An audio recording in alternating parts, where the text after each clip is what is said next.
बातमी आहे विदर्भातल्या पावसाची। भंडारामधल्या पावसाची अपडेट येते। जिल्ह्यातील गोसेखुर्द धरणाच्या विसर्गामुळे गडचिरोली जिल्ह्यात बिकट पूरस्थिती निर्माण झाली आहे।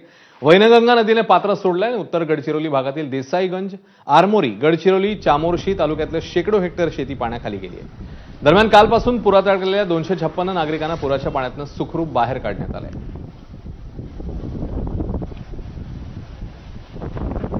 या संदर्भातला आढावा घेतलाय आमचे प्रतिनिधी मंगेश भांडेकर यांनी।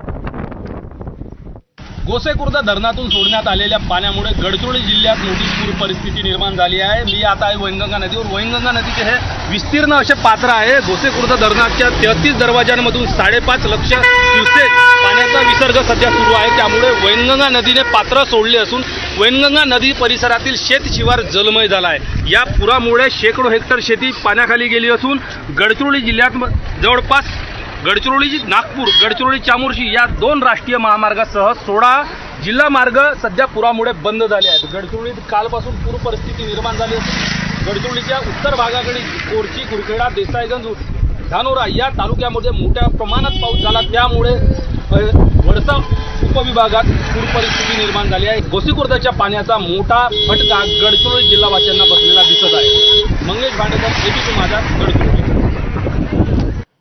तिकडे नागपूर जिल्ह्यात आणि शहरात झालेल्या मुसळधार पावसाने दाणादाण उडाली आहे। एका रात्री शहरात 150 मिलीमीटर इतका पाऊस झालाय।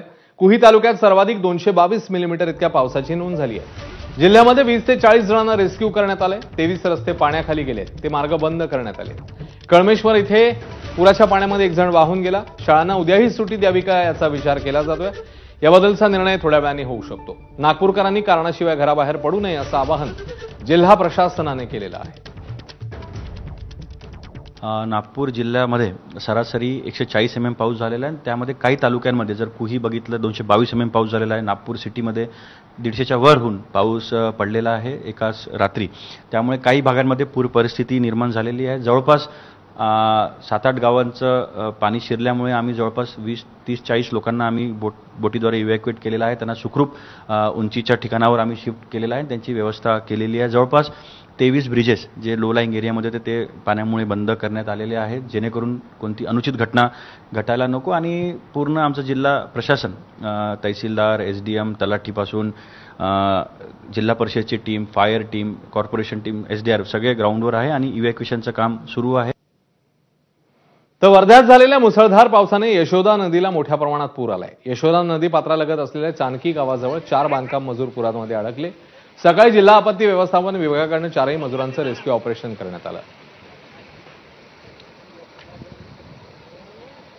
रात्रीपासून वर्धा जिल्ह्यामध्ये बरसणारा मुसळधार पाऊस याच्यामुळे जनजीवन जे आहे विस्कळीत झालेलं आहे आणि यशोदा नदीला पूर आला। त्यामुळे चानकी जे गाव आहे, भगवा चानकी ज्याला म्हणतो आपण, त्या गावामध्ये 4 जण जे आहेत ते नदीच्या पलीकडे कामासाठी गेले होते। त्या ठिकाणी ते अडकून पडल्याची एकूण या ठिकाणी माहिती आहे। आपण सध्या या चानकी ठिकाणी आलेलो आहे आणि त्या ठिकाणी 4 जण जे अडकून पडलेले आहेत त्यांना रेस्क्यू करण्याचं काम प्रशासनाकडून सुरू आहे। DDRFची टीम या ठिकाणी पोहोचली आहे आणि या ठिकाणी रेस्क्यू ऑपरेशन जे आहे हे राबवण्यात जात आहे।